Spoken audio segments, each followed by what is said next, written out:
നമസ്കാരം. K F സിയുടെ അടുത്ത ക്ലാസ്സിലേക്ക് അവർക്കും സ്വാഗതം. ഇന്ന് നമ്മൾ വീണ്ടും ക്വസ്റ്റ്യൻ പേപ്പർ തന്നെയാണ്. 2024 ജൂലൈയിലെ ക്വസ്റ്റ്യൻ പേപ്പറിന്റെ അവസാന ഭാഗമാണ് ഇന്ന് പറയുന്നത്. ചോദ്യം 68 മുതലുള്ള ക്വസ്റ്റ്യൻസ് ആണ്. നേരെ ചോദ്യത്തിലേക്ക് കടക്കാം. Contracts for stores in which the approximate quantity of stores to be supplied is not mentioned is known as. അതായത് നമ്മളൊരു സ്റ്റോറുകൾ വാങ്ങാൻ വേണ്ടി കോൺട്രാക്റ്റ് ആയി, അതിൽ അളവ് സൂചിപ്പിക്കാത്ത സ്റ്റോറുകൾക്കായിട്ടുള്ള കരാറുകൾ ഏത് തരം കരാറുകളാണെന്നാണ് ചോദ്യം. അതായത് സ്റ്റോറിന്റെ അളവ് പറഞ്ഞിട്ടുണ്ടാവില്ല, റേറ്റ് ഒക്കെ പറഞ്ഞിട്ടുണ്ടാവുള്ളൂ.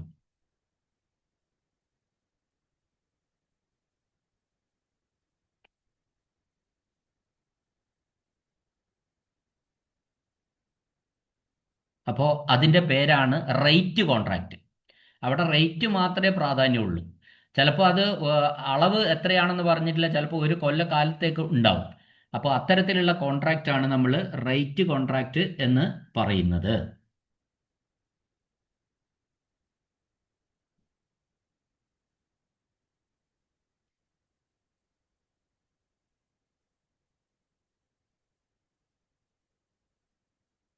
അപ്പോൾ ഇത്തരം ഈ റേറ്റ് കോൺട്രാക്റ്റിൽ, അതിനാണ് ഇവിടെ നിരക്ക് കരാർ എന്ന് പറഞ്ഞിരിക്കുന്നത്. അതിൽ നമ്മൾ പിന്നെ കരാറുകാർ നൽകേണ്ട സാധനങ്ങൾ ഏകദേശ അളവോ മൊത്തം എണ്ണോ മുൻകൂട്ടി പറയാൻ കഴിയാത്തതാണ്. പകരം ആവശ്യാനുസരണം വിവിധതര സാധനങ്ങൾ ഏത് നിരക്കിൽ നൽകണം എന്ന് മാത്രമാണ് ഇതിൽ പറയുക. അപ്പോൾ ഒരു കൊല്ലത്തേക്ക്, ഇപ്പോൾ ഒരു എക്സാമ്പിൾ, കരാറ് ഒരു കൊല്ലത്തേക്ക് നിലനിൽക്കുമെങ്കിൽ ആ കരാറിൽ പ്രകാരം ഒരു കൊല്ലത്തിനുള്ളിൽ ആവശ്യപ്പെടുമ്പോൾ ഒക്കെ തന്നെ ഈ റേറ്റിൽ സാധനം തരണം. അപ്പോൾ ഇതാണ് അതിൻ്റെ ഒരിത്. ഇപ്പോൾ ഒരു ഓഫീസിലേക്ക് വാങ്ങേണ്ട പേപ്പർ, പ്രിന്റിങ്ങിന് സാധനങ്ങൾ വേണ്ട പേപ്പറുകളൊക്കെ, അപ്പോൾ പേപ്പർ എത്ര വേണമെന്ന് മുൻകൂറായിട്ട് നമുക്ക് പറയാൻ കഴിഞ്ഞെന്ന് വരില്ല. എന്നാൽ ഒരു വർഷത്തേക്ക് നിശ്ചിത നിരക്കിൽ സാധനങ്ങൾ നൽകാൻ ഏജൻസിയുമായി കരാറുണ്ടാക്കും. പിന്നെ ബണ്ടിൽ പേപ്പറിന് 225 രൂപയ്ക്ക് കരാറ്, ഒരു വർഷത്തിന് എത്ര വേണേലും തരണം. അപ്പോൾ ഒരു മാസം കഴിയുമ്പോൾ കുറച്ച് ബണ്ടിലൂടെ ഓർഡർ ചെയ്തു, വീണ്ടും ഓർഡർ ചെയ്തു, അപ്പോൾ ഒരു കൊല്ലം വരെ ഈ റേറ്റിൽ ആവും. അതിനെയാണ് നമ്മൾ റേറ്റ് കോൺട്രാക്റ്റ് എന്ന് പറയുന്നത്.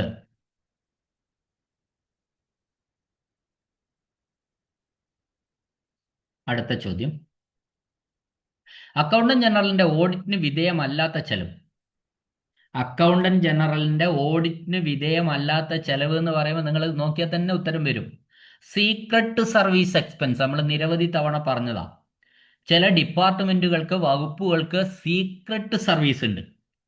ആ സീക്രട്ട് സർവീസിന്റെ ചെലവുകൾ അക്കൗണ്ടന്റ് ജനറലിന്റെ ഓഡിറ്റിന് വിധേയമാക്കില്ല. കാരണം എന്താണെന്ന് വെച്ചാൽ അതിൽ പല വൗച്ചറുകളൊന്നും സബ്മിറ്റ് ചെയ്യാൻ കഴിയില്ല. കാരണം ഇത് രഹസ്യമായിട്ട്, ഇപ്പോൾ ഒരു എക്സൈസ് ഡിപ്പാർട്ട്മെന്റ് വ്യാജ ചാരായം വാറ്റുന്നത് പിടിക്കാൻ പോവാണ്.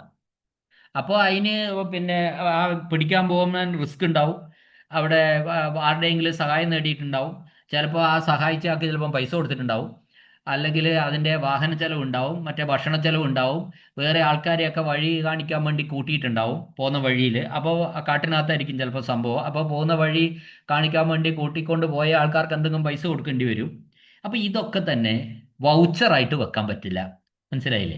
ഒരു റെസീറ്റ് എഴുതി വെക്കുക, ഇന്ന ആള് ഇന്ന വഴി കാണിച്ചു തന്ന വകയിൽ ഇപ്പം 1000 രൂപ കൈപ്പറ്റിയിരിക്കുന്നു പറഞ്ഞിട്ട് റെസീറ്റ് വെക്കാൻ പറ്റുമോ? പറ്റിയല്ല. അത്തരത്തിലുള്ള ചെലവുകളാണ് ഈ സീക്രട്ട് സർവീസ് എക്സ്പെൻസിൽ വരുന്നത്. രഹസ്യ സേവന ചെലവുകൾ. അതിന് പിന്നെ അക്കൗണ്ടന്റ് ജനറലിന്റെ ഓഡിറ്റ് ബാധകമല്ല. Okay, next question, permanent advance is used for. അത് 70 ക്വസ്റ്റ്യന് പിന്നെ ഡിലീറ്റഡ് ക്വസ്റ്റ്യൻ ആണ്, 70ാമത്തെ. അടുത്ത ചോദ്യം, the rate of security deposit four purchase of store. നോക്കണേ, ഇവിടെ സ്റ്റോറുകളുടെ സെക്യൂരിറ്റി ഡിപ്പോസിറ്റ് ആണ്. നേരത്തെ നമ്മളുടെ പറഞ്ഞത് സ്റ്റോറുകളിൽ ലേലം വിളിക്കാൻ വേണ്ടി അടയ്ക്കുന്ന EMD എത്രയായിരുന്നു നേരത്തെ ചോദ്യം. അത് 1% സ്റ്റോറുകൾക്കുള്ള EMD. അത് നിരന്തര വരുമാനം കെട്ടിവെക്കുന്ന ഏണസ്റ്റ് മണി ഡിപ്പോസിറ്റ് ആണ്. അതായത് ടെൻഡർ വിളിക്കാൻ വേണ്ടി കെട്ടിവെക്കുന്ന ഡിപ്പോസിറ്റ് ആണ്. അത് 1% മതി. ഇവിടെ അതല്ല, ഇത് സ്റ്റോറുകൾ വാങ്ങുന്നതിനുള്ള സെക്യൂരിറ്റി ഡിപ്പോസിറ്റ് ആണ്. അത് 5% സെക്യൂരിറ്റി ഡിപ്പോസിറ്റ് എന്ന് പറയുന്നത്. അതെന്തിനാന്ന് വെച്ചാൽ ഇപ്പം നമുക്കൊരു ഉദാഹരണം നോക്കാം. ഒരു സർക്കാർ വകുപ്പിലേക്കോ ഓഫീസിലേക്കോ ആവശ്യമായ സാധന സാമഗ്രികൾ വാങ്ങുന്നതിനായിട്ട് 1,00,000 രൂപ അടങ്കൽ തുകയുള്ള, അതായത് അടങ്കൽ തുക എന്ന് പറഞ്ഞാൽ എസ്റ്റിമേറ്റഡ് എമൗണ്ട് ഉള്ള ഒരു പർച്ചേസിനായിട്ട് ടെൻഡർ ക്ഷണിക്കുന്നു 1,00,000 രൂപയ്ക്ക്. അപ്പോൾ ഈ കരാർ ലഭിക്കുന്ന വിതരണക്കാരൻ അല്ലെങ്കിൽ ലോക്കൽ പർച്ചേസ് നടത്തുമ്പോൾ പാലിക്കേണ്ട വ്യവസ്ഥ പ്രകാരം ആകെ തുകയുടെ 5% നിശ്ചിത ശതമാനം സെക്യൂരിറ്റി ഡിപ്പോസിറ്റ് ആയിട്ട് കെട്ടിവെക്കണം. അത് സർക്കാരിലേക്ക് അടയ്ക്കണം. ഇത് അദ്ദേഹത്തിന് കരാറ് കിട്ടിക്കഴിഞ്ഞാണ് കേട്ടോ. ടെൻഡർ ലഭിക്കുന്ന വിതരണക്കാരനാണ് കെട്ടിവെക്കേണ്ടത്. അല്ലാതെ എല്ലാവരും ആദ്യമേ കെട്ടിവെക്കുന്നതിന് നമ്മൾ EMD അഥവാ ഏണസ്റ്റ് മണി ഡിപ്പോസിറ്റ് അഥവാ നിരത ദ്രവ്യം എന്നാണ് പറയുക. അപ്പോൾ ഇവിടെ നിരക്ക് 5% ആയതിനാൽ ഈ സെക്യൂരിറ്റി ഡിപ്പോസിറ്റ് 1,00,000-ന്റെ 5% എന്ന് പറഞ്ഞാൽ 5,000 രൂപ സെക്യൂരിറ്റി ഡിപ്പോസിറ്റ് ആയിട്ട് നൽകണം. ഇതെന്തിനു വേണ്ടിയിട്ടാന്ന് പറഞ്ഞാൽ ഈ കരാറിൽ ഏർപ്പെടുന്ന വ്യക്തികൾ കൃത്യമായി വ്യവസ്ഥകൾ പാലിക്കപ്പെടുന്നുണ്ടെന്ന് ഉറപ്പുവരുത്താനാണ് ഈ സ്റ്റോർ പർച്ചേസുകളിൽ ഈ സെക്യൂരിറ്റി ഡിപ്പോസിറ്റ് ഈടാക്കുന്നത്. ക്ലിയർ അല്ലേ? ഓക്കെ. അടുത്ത ചോദ്യം, ട്രാൻസ്ഫർ ഓഫ് ചാർജ് RTCയുടെ റിപ്പോർട്ട് തയ്യാറാക്കുന്നത് ആരാണ്? അത് ഡിലീറ്റഡ് ആണെന്ന് തോന്നുന്നു. ക്വസ്റ്റ്യൻ 72 ഡിലീറ്റഡ് ആണ് ചോദ്യം. വീണ്ടും 73ാമത്തെ ചോദ്യം, ചെറിയ പർച്ചേസുകൾക്ക് താഴെ പറയുന്ന നടപടിക്രമങ്ങളിൽ ഏതാണ് സാധാരണയായി പിന്തുടരുന്നത്? ചെറിയ പർച്ചേസുകൾക്ക് for petty purchases which of the following procedure is generally followed? താഴെ പറയുന്ന ഏത് നടപടിക്രമമാണ് ഫോളോ ചെയ്യുന്നത് ചെറിയ പർച്ചേസുകൾക്ക്? അതിന് ആൻസർ സിംഗിൾ ടെൻഡർ സിസ്റ്റമാണ്.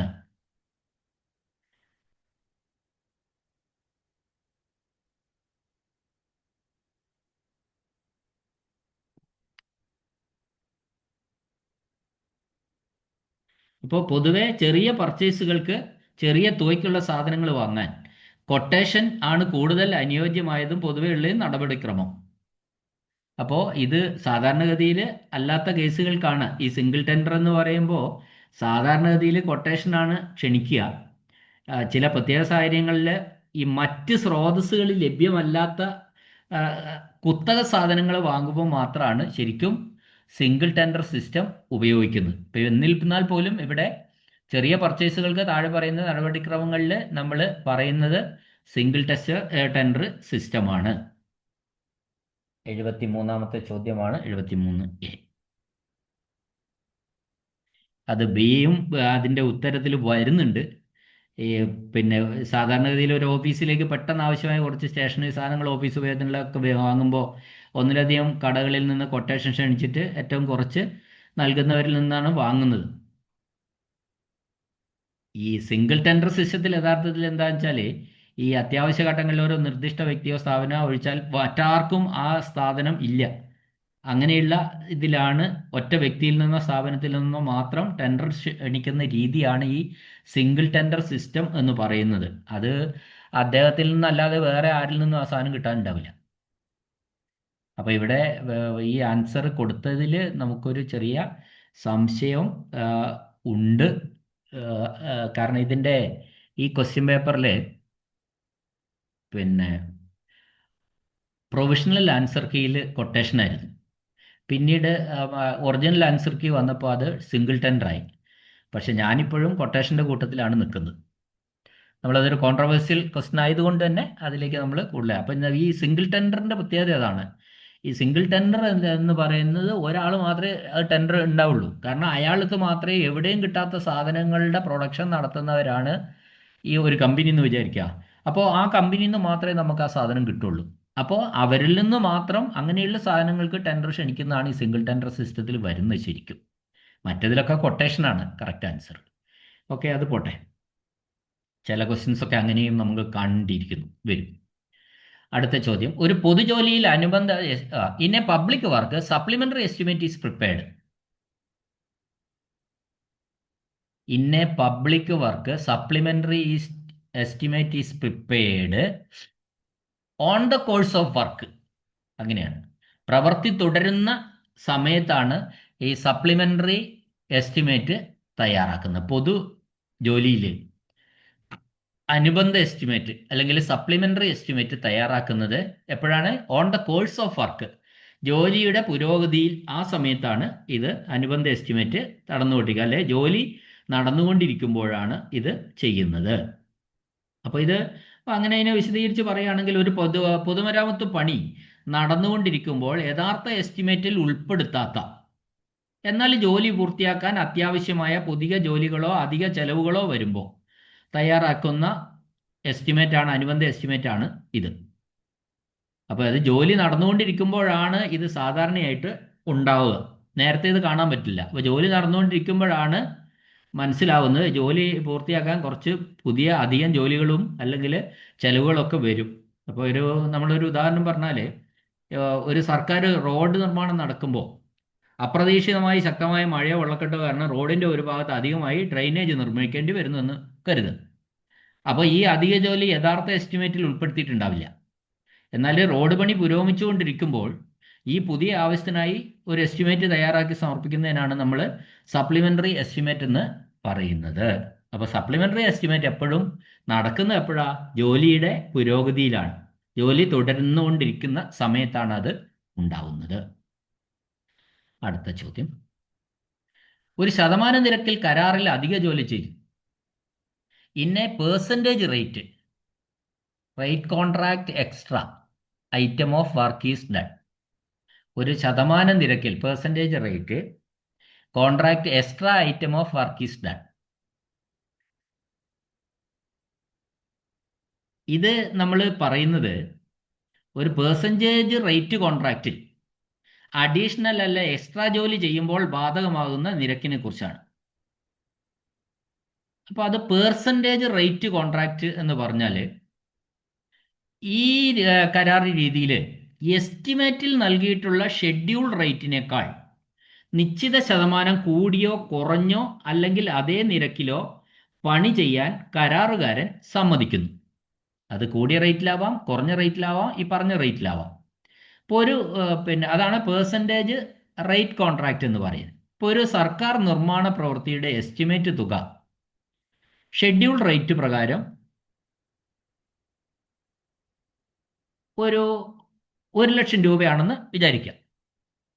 ഈ പണി ചെയ്യാൻ കരാറുകാരൻ ഷെഡ്യൂൾ റേറ്റിനേക്കാൾ 10% കൂടുതൽ നൽകിക്കൊണ്ട് കരാർ ഏറ്റെടുക്കുന്നു. അതായത് എല്ലാറ്റിനും പൊതുവായി സമ്മതിച്ച 10% നിരക്ക് പ്ലസ് 10%. അപ്പോൾ ഈ കരാർ ജോലിക്കിടയിൽ എസ്റ്റിമേറ്റിൽ ഉൾപ്പെടുത്താത്ത എന്നാൽ പുതിയതായിട്ട് ജോലി ചെയ്യേണ്ടി വരുന്ന അല്ലെങ്കിൽ പുതിയതായിട്ട് ചെയ്യേണ്ടി വരുന്ന ഒരു എക്സ്ട്രാ ഐറ്റം ജോലി വന്നു ചേരുന്നു.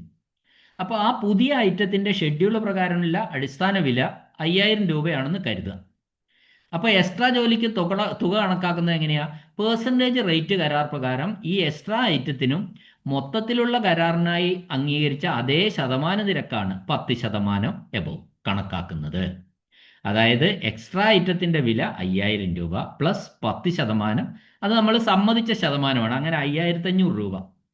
ഇതുപോലെ ഒറിജിനൽ ഷെഡ്യൂൾ റേറ്റിന്മേൽ കരാറുകാരൻ അംഗീകരിച്ചിട്ടുള്ള അതേ ശതമാന നിരക്ക് തന്നെയാണ് എക്സ്ട്രാ ഇനങ്ങൾക്കും നൽകുന്നത്. അതുകൊണ്ടാണ് എല്ലാ ഇനത്തിനും സമ്മതിച്ച ശതമാന നിരക്കിൽ all the rate of percentage agreed to all item. അപ്പോൾ അധിക ജോലി വന്നാലും നമ്മൾ കരാറുകാരൻ ഓൾറെഡി അംഗീകരിച്ച ആ റേറ്റ് ഓഫ് പെർസെൻറ്റേജിൽ തന്നെയാണ് അധിക ജോലിയും ചെയ്യുകയുള്ളൂ. അതാണ് ഈ പറഞ്ഞതിൻ്റെ അർത്ഥം. അടുത്ത ചോദ്യം, മെഷർമെന്റ് ബുക്ക് ബുക്ക് ഉപയോഗിക്കുന്നത് എന്തിനാണ്? അതൊന്നുമില്ല, നിരവധി തവണ ഇവിടെ ഈ ക്വസ്റ്റ്യൻ പേപ്പറിൽ തന്നെ ഇപ്പോൾ 2ാമത്തെ 3ാമത്തെ ചോദ്യം. ചെയ്ത ജോലിയുടെ അളവ് രേഖപ്പെടുത്താൻ, record the measurement of work done. ചെയ്ത ജോലികളുടെ പ്രവൃത്തി രേഖപ്പെടുത്താൻ വേണ്ടിയിട്ടാണ്, അളവ് രേഖപ്പെടുത്താൻ വേണ്ടിയാണ് ബുക്ക് അഥവാ മെഷർമെന്റ് ബുക്ക് ഉപയോഗിക്കുന്നത്. അടുത്ത ചോദ്യം, സർക്കാർ ജീവനക്കാർക്കുള്ള വായ്പയുടെ പലിശ, the interest for loans to government servants will recover. അതായത് ഇതിൽ ഈ പറഞ്ഞതിൻ്റെ ചോദ്യത്തിൻ്റെ അർത്ഥം ഞാൻ നിങ്ങളോട് പറഞ്ഞുതരാം. അതായത് സർക്കാർ ജീവനക്കാർക്ക് ഒരു ലോൺ കൊടുത്തു, ഒരു അഡ്വാൻസ് കൊടുത്തു, അല്ലെ ഒരു ലോൺ തന്നെ. അത് കാറ് വാങ്ങാനോ അല്ലെങ്കിൽ വീടുണ്ടാക്കാനോ, HB ആയിക്കോട്ടെ, ഹൗസ് ബിൽഡിംഗ് അഡ്വാൻസ്. അങ്ങനെ ലോൺ കൊടുത്താൽ നമ്മൾ ആദ്യം മുതൽ അടച്ചാൽ മതി. അതിന് ശേഷമേ പലിശ അടയ്ക്കണം. ഇപ്പം ബാങ്കിൽ നിന്ന് ഒരു ലോൺ എടുത്താൽ നമ്മൾ എന്ത് ചെയ്യും? മുതൽ ഇത്ര, പലിശ ഇത്ര എന്ന് വെച്ച് കൂട്ടിയിട്ട് രണ്ടും കൂടി കൂട്ടി ഒരു EMI അടയ്ക്കാം. എന്നാൽ സർക്കാർ ജീവനക്കാർക്ക് ഒരു അഡ്വാൻസിൽ ലോൺ കൊടുത്താൽ, ഇപ്പം നമ്മൾ നോക്കുക, ഒരു പിന്നെ 50 ലക്ഷം രൂപ 10 വർഷത്തേക്ക് എടുത്തു എന്ന് വിചാരിക്കാം. 10 വർഷത്തേക്ക് 50 ലക്ഷം രൂപ അപ്പോൾ 50 ലക്ഷം രൂപ 10 വർഷത്തേക്ക് എടുത്താൽ എത്ര ഇൻസ്റ്റാൾമെന്റ് ആയി? 120 ഇൻസ്റ്റാൾമെന്റ് ആയി. 120 അല്ലേ, 12 മാസം ഇൻറ്റു 10 വർഷം, 120 ഇൻസ്റ്റാൾമെന്റ് ആയിട്ട് തിരിച്ചടയ്ക്കണം ഈ 50 ലക്ഷം രൂപ. ഈ 50 ലക്ഷം രൂപ 120 ഇൻസ്റ്റാൾമെന്റ് ആയി തിരിച്ചടയ്ക്കുമ്പോൾ എത്ര വരും ഒരു മാസം? ഏകദേശം 24,000-ഓളം രൂപ വരും തോന്നുന്നു അല്ലേ? അപ്പോൾ ആ മുതൽ മാത്രം അടയ്ക്കുക. അങ്ങനെ 120 മാസം കഴിഞ്ഞാൽ എന്ത് തുടങ്ങും? ഇൻട്രസ്റ്റ് മാത്രം അടച്ചാൽ മതി. അത് വലിയൊരു സൗകര്യമായി, സർക്കാർ ലോണിൻ്റെ ഒരു മെച്ചമാണത്. ആദ്യം മുതൽ അടച്ചു തീർന്നതിന് ശേഷം മാത്രമായിരിക്കും പിന്നീട് ഇൻസ്റ്റാൾമെന്റ് ആയിട്ട് പലിശ മാത്രം അടയ്ക്കുക. അതാണ് ഇവിടെ. അപ്പോൾ ഇവിടെ സർക്കാർ ജീവനക്കാരുള്ള വായ്പയുടെ പലിശ എപ്പം റിക്കവർ ചെയ്യുന്ന, അത് ഇവിടെ പറഞ്ഞിട്ടുണ്ട്. After the completion of repayment of principal. Principal എന്ന് പറഞ്ഞാൽ മുതൽ അടച്ചു തീർന്നതിന് ശേഷമാണ് ഈ പലിശ റിക്കവർ ചെയ്യുക.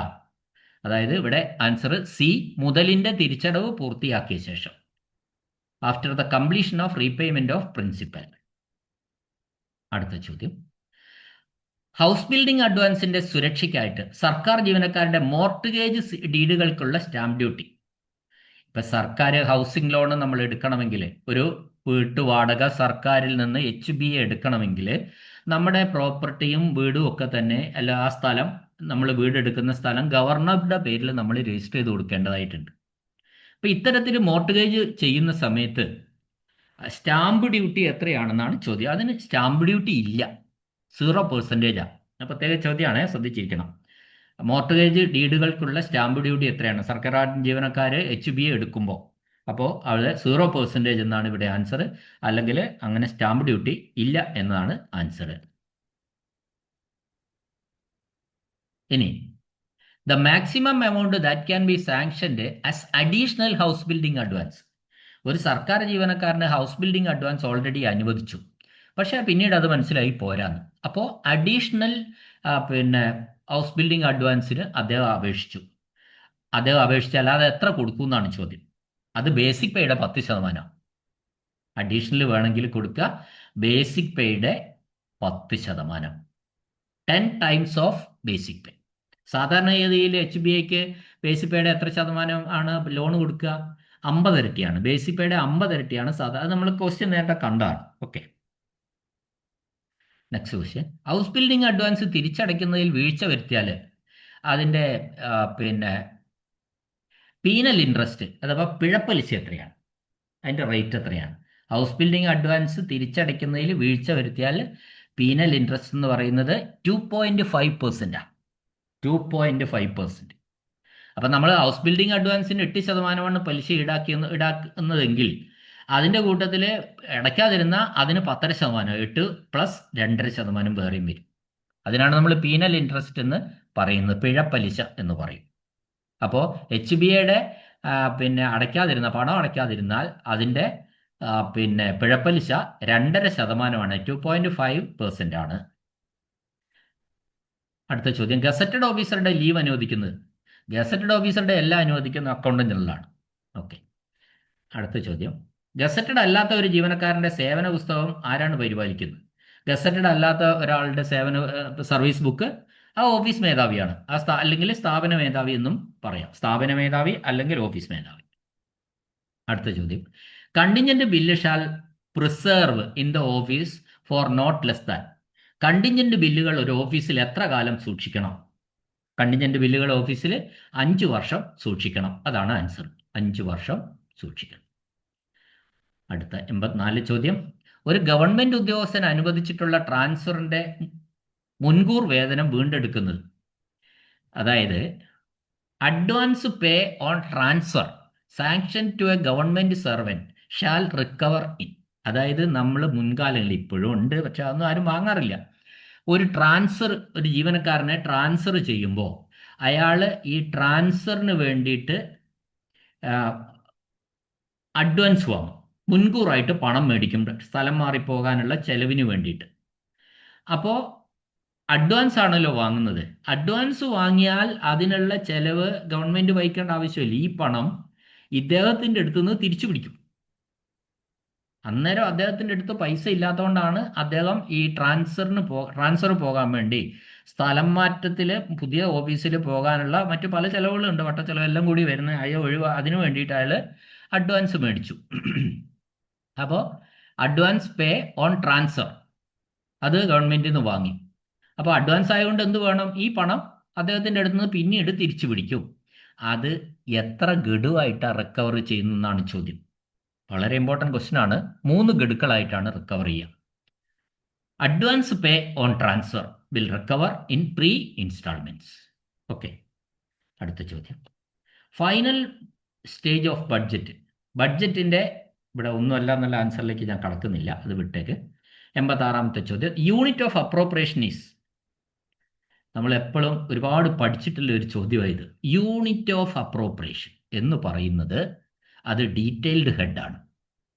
നമ്മൾ ഈ ഹെഡിൽ major head, sub head, minor head, പിന്നെ സെക്ടർ എന്നൊക്കെ പറയുന്നതിൽ യൂണിറ്റ് ഓഫ് അപ്രോപ്രിയേഷൻ എന്ന് പറയുന്നത്, അതായത് വിനിയോഗത്തിൻ്റെ യൂണിറ്റ്, അപ്രോപ്രിയേഷൻ്റെ യൂണിറ്റ് എന്ന് പറയുന്നത് ഡീറ്റെയിൽഡ് ഹെഡാണ്. Answer detailed head. Supplementary grant is passed. ആരാ സപ്ലിമെന്ററി ഗ്രാൻഡ് പാസ്സാക്കുന്നതാണ് ചോദ്യം. ആരാ സപ്ലിമെന്ററി ഗ്രാൻഡ് പാസ്സാക്കുന്നത്? നിയമസഭയാണ്. സപ്ലിമെന്ററി ഗ്രാൻഡ് പാസ്സാക്കുന്നത് നിയമസഭയാണ്. അടുത്ത ചോദ്യം. ഇന്ത്യൻ ഭരണഘടനയുടെ ആർട്ടിക്കിൾ 267(2) പ്രകാരം കണ്ടിൻജൻസി ഫണ്ട് നിയന്ത്രിക്കുന്നത് ആരാണ്? കണ്ടിൻജൻസി ഫണ്ട് നിയന്ത്രിക്കുന്നത് ഇവിടെ തന്ന ഉത്തരത്തിൽ രാജ്ഭവനാണ്. രാജ്ഭവൻ, ധനകാര്യ വകുപ്പ്, ട്രഷറി വകുപ്പ്, നിയമസഭാ വകുപ്പ്. നമുക്കറിയാം കണ്ടിൻജൻസി ഫണ്ടിൻ്റെ കൺട്രോളർ, അതിൻ്റെ ഓണർ എന്ന് പറയുന്നത് ഗവർണറാണ്. അപ്പോൾ ഗവർണർ എവിടെയാ? രാജ്ഭവനിലാണ്.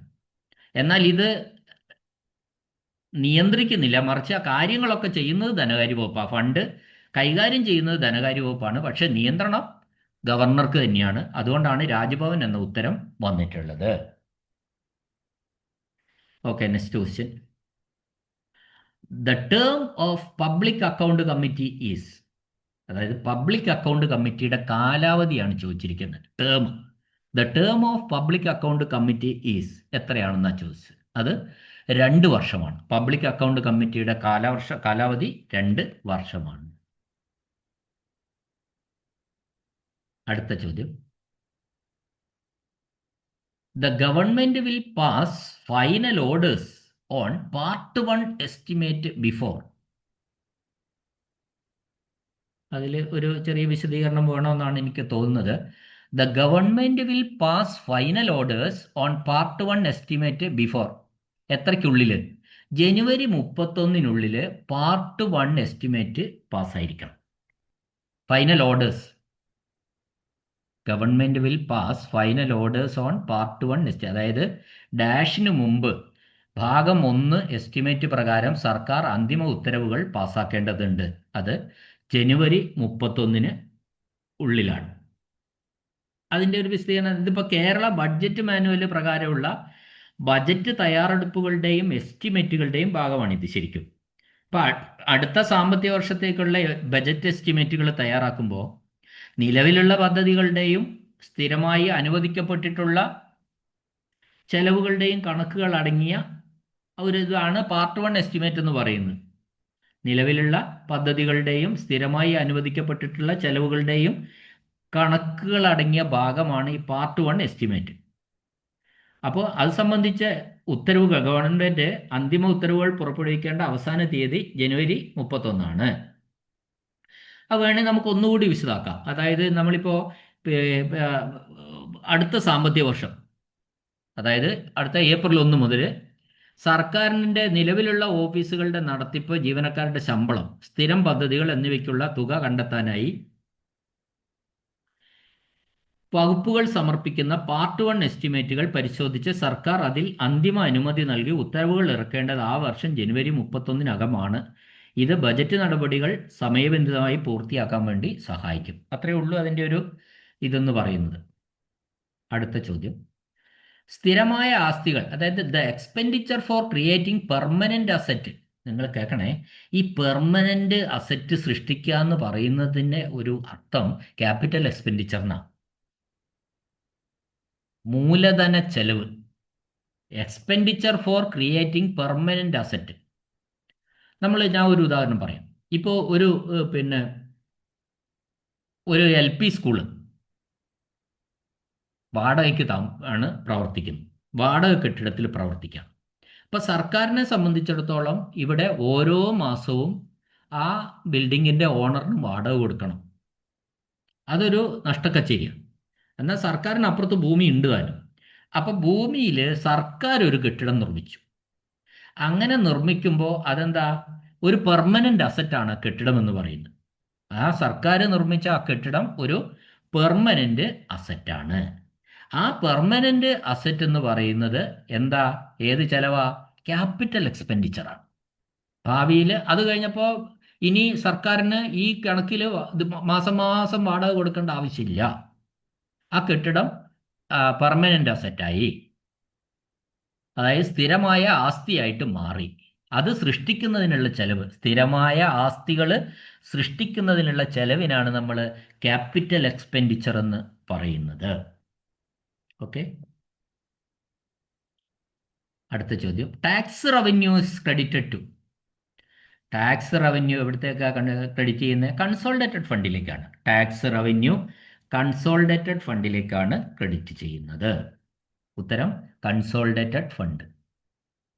അടുത്ത ചോദ്യം. Unforeseen expenditure is met from. അതായത് പ്രതീക്ഷിക്കാത്ത ചെലവുകൾ ഏതിൽ നിന്ന് കണ്ടെത്തുന്നു? പ്രതീക്ഷിക്കാത്ത ചെലവുകൾ താൽക്കാലികമായി കണ്ടെത്താൻ വേണ്ടിയിട്ടാണ് നമ്മൾ ഏത് ഫണ്ട് ഉപയോഗിക്കുന്നത്? കണ്ടിൻജൻസി ഫണ്ട് ഉപയോഗിക്കുന്നത്. അടുത്ത ചോദ്യം. Earnest money deposit is received at the time of. Earnest money deposit ഏത് സമയത്താണ് ലഭിക്കുന്നത്? അത് ടെൻഡർ സ്വീകരിക്കുന്ന സമയത്താണ് നമ്മൾ ഏണസ്റ്റ് മണി ഡിപ്പോസിറ്റും കിട്ടുന്നത്. അപ്പോൾ അതായത് ഒരു പ്രവൃത്തിക്കോ സർക്കാർ പ്രവൃത്തികൾക്കോ കരാറുകൾക്കോ വേണ്ടി ടെൻഡർ ക്ഷണിക്കുമ്പോൾ ആ ടെൻഡറിൽ പങ്കെടുക്കുന്ന വ്യക്തിയോ ഏജൻസിയോ തങ്ങൾക്ക് ആ പ്രവൃത്തി ചെയ്യാനുള്ള ആത്മാർത്ഥതയും ഗൗരവവും ഉണ്ടെന്ന് ഉറപ്പുവരുത്താൻ വേണ്ടി ഒപ്പുവെക്കുന്നതിനോടൊപ്പം സർക്കാരിലേക്ക് അടയ്ക്കേണ്ട തുകയാണ് ഏണസ്റ്റ് മണി ഡിപ്പോസിറ്റ് എന്ന് പറയുന്നത്. നമ്മൾ നിരവധി തവണ പറഞ്ഞിരുന്നതാണ്. അപ്പോൾ ഈ ടെൻഡർ മാത്രം കൊടുത്താൽ അത് സ്വീകരിക്കില്ല. ടെൻഡറിനൊപ്പം EMDയും കൂടി അടയ്ക്കുമ്പോൾ മാത്രമേ ആ അപേക്ഷ പരിഗണിക്കുകയുള്ളൂ എന്നതാണ് സത്യം. അപ്പോൾ ടെൻഡർ സമർപ്പിക്കുന്ന സമയത്താണ് എന്ത് അടയ്ക്കേണ്ടത്? EMD അടയ്ക്കേണ്ടത്, അല്ലെ ഏണസ്റ്റ് മണി ഡിപ്പോസിറ്റ് അടയ്ക്കേണ്ടത്. അടുത്ത ചോദ്യം. ഗവൺമെന്റ് അക്കൗണ്ടിന്റെ ക്ലാസിഫിക്കേഷന്റെ കീഴിൽ മൈനർ ഹെഡ് സാധാരണയായി എങ്ങനെ തിരിച്ചറിയുന്നത്? Under the classification of government account the minor head generally identify the. ഈ മൈനർ ഹെഡ് എന്ത് മനസ്സിലാക്കും? അതായത് പ്രോഗ്രാംസ് ഓഫ് ദ ഗവൺമെന്റ് ആണ്. സർക്കാരിന്റെ പരിപാടികൾ മനസ്സിലാക്കാനാണ് എന്ത് സഹായിക്കുക? നമ്മുടെ മൈനർ ഹെഡ് സഹായിക്കുക. സർക്കാരിന്റെ പരിപാടികൾ മനസ്സിലാക്കാൻ വേണ്ടിയാണ് ഈ മൈനർ ഹെഡ് സഹായിക്കുക.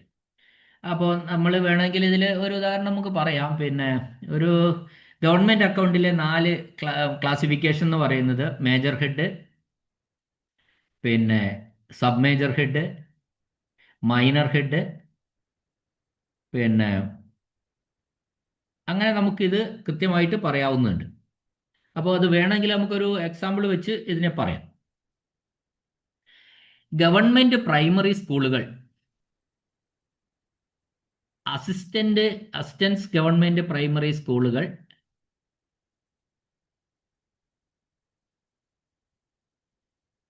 മൈനർ ഹെഡ് പ്രധാനമായിട്ടും അത് കൂടുതൽ ഡീറ്റെയിലേക്ക് പോകണ്ട, അത് കോംപ്ലിക്കേഷൻ ആവും. അപ്പം നമ്മൾ ഈ മൈനർ ഹെഡ് എപ്പോഴും ഒരു പ്രവർത്തനത്തിൽ മൈനർ ഹെഡ് എന്ന് പറയുന്നത് സർക്കാരിൻ്റെ പരിപാടികൾ ആണ് ഏതൊക്കെയാണെന്ന് തിരിച്ചറിയുന്ന ഒരു ക്ലാസിഫിക്കേഷനിലെ ഒരു ഹെഡാണ്, ഹെഡ് ഓഫ് അക്കൗണ്ട് ആണ് മൈനർ ഹെഡ്. ഓർമ്മിക്കുക, സർക്കാരിൻ്റെ പരിപാടികൾ എന്തൊക്കെയാണെന്ന് മൈനർ ഹെഡ് വിശദമാക്കും.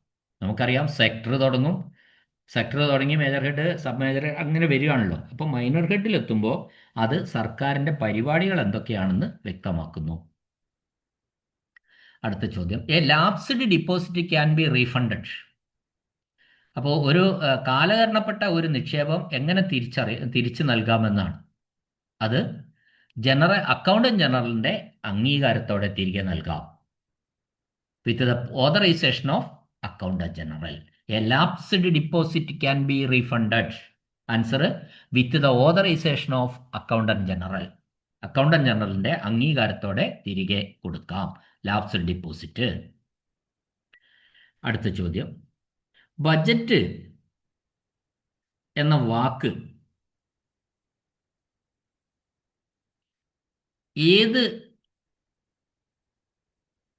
ഏതിൽ നിന്നാണ് ഉരുത്തിരിഞ്ഞത്? അത് ആൻസർ ഇംഗ്ലീഷ്, സ്പാനിഷ്, ലാറ്റിൻ, ഫ്രഞ്ചിൽ നിന്നാണ് ഈ ബജറ്റ് എന്ന വാക്ക് ഉരുത്തിരിഞ്ഞിട്ടുള്ളത്.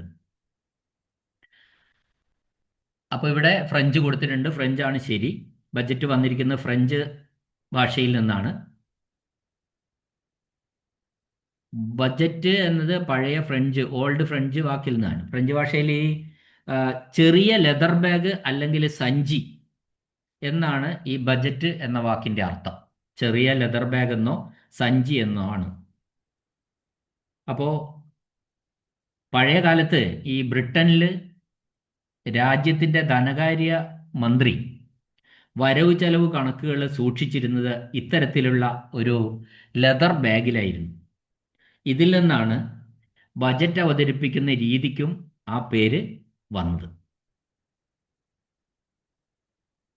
ഓക്കെ, അടുത്ത ചോദ്യം, അക്കൗണ്ടന്റ് ജനറലിന്റെ ഡ്രാഫ്റ്റ് കണ്ണിയേക്കുള്ള മറുപടി അത് ലഭിച്ച് എത്ര കാലത്തിനുള്ളിൽ നൽകണം? നമ്മളിപ്പോൾ ഒരു ചോദ്യം കഴിഞ്ഞതേ ഉള്ളൂ. അക്കൗണ്ടന്റ് ജനറലിന്റെ ഒരു ഇൻസ്പെക്ഷൻ റിപ്പോർട്ടിനുള്ള മറുപടി എത്ര കാലത്തിനുള്ളിൽ എന്ന് ചോദിച്ചിരുന്നു. അപ്പോൾ ഇൻസ്പെക്ഷൻ റിപ്പോർട്ടിനുള്ള മറുപടി 4 ആഴ്ചയ്ക്കുള്ളിൽ കൊടുക്കണമെന്ന് നമ്മൾ ഉത്തരവും കണ്ടതാണ്. ഇവിടെ അങ്ങനെയല്ല. ഈ ഡ്രാഫ്റ്റ് പാരഗ്രാഫിന് അക്കൗണ്ടന്റ് ജനറലിന്റെ ഡ്രാഫ്റ്റ് കണ്ണിയേക്കുള്ള മറുപടി അത് ലഭിച്ച് എത്ര ആഴ്ചകൾക്കുള്ളിൽ നൽകണം? അപ്പോൾ ഇവിടെ നമ്മൾ പറയുമ്പോൾ ഈ അക്കൗണ്ടന്റ് ജനറലിൽ നിന്നോ മറ്റു ഉയർന്ന ഓഡിറ്റ് അധികാരികളിൽ നിന്നോ ലഭിക്കുന്ന ഓഡിറ്റ് ഒബ്ജക്ഷനുകൾക്കും ഡ്രാഫ്റ്റ് പാരഗ്രാഫുകൾക്കും നമുക്ക് നിശ്ചയപരിധിക്കുള്ളിൽ തന്നെ മറുപടി നൽകേണ്ടതുണ്ട്. അതുകൊണ്ട് ഇവിടെ ഡ്രാഫ്റ്റ് പാരഗ്രാഫിനുള്ള മറുപടി 6 ആഴ്ചയ്ക്കുള്ളിൽ നൽകണമെന്നാണ് വ്യവസ്ഥ. 6 ആഴ്ച. 98C 6 ആഴ്ച. നെക്സ്റ്റ് ക്വസ്റ്റ്യൻ, എസ്റ്റിമേറ്റിനുള്ള കമ്മിറ്റി ഇതിന്റെ ഭാഗമാണ്. The committee on estimate is a part of. The committee on estimate is a part of dash എന്നാണ് ചോദ്യം. അതിന്റെ ആൻസർ റിവ്യൂ ഓഫ് എസ്റ്റിമേറ്റ് എന്നാണ്. അതായത് the committee on estimate is a part of review of estimate. അതായത് എസ്റ്റിമേറ്റിന്റെ അവലോകനത്തിന്റെ ഒരു ഭാഗമാണ് ഈ estimate committee on estimate എന്ന് പറയുന്നത്. എസ്റ്റിമേറ്റ് അവലോകനത്തിന്റെ ഒരു ഭാഗമാണ് ദ കമ്മിറ്റി ഓൺ എസ്റ്റിമേറ്റ് എന്ന് പറയുന്നത്. അപ്പോൾ ഇത് ചോദ്യം ഇതായിരുന്നു, the committee on estimate is a part of answer review of estimate. Okay, 100ാമത്തെ ക്വസ്റ്റ്യൻ ഡിലീറ്റഡ് ആണ് ക്വസ്റ്റ്യൻ. അതുകൊണ്ട് നമ്മളിവിടെ ഈ ക്വസ്റ്റ്യൻ പേപ്പറിലെ കംപ്ലീറ്റ് ക്വസ്റ്റ്യൻസ് നമ്മൾ ഡിസ്കസ് ചെയ്ത് കഴിഞ്ഞു. ഓക്കെ, ക്ലാസ് കേട്ടുകൊണ്ടിരിക്കുന്ന എല്ലാവർക്കും നന്ദി, നമസ്കാരം.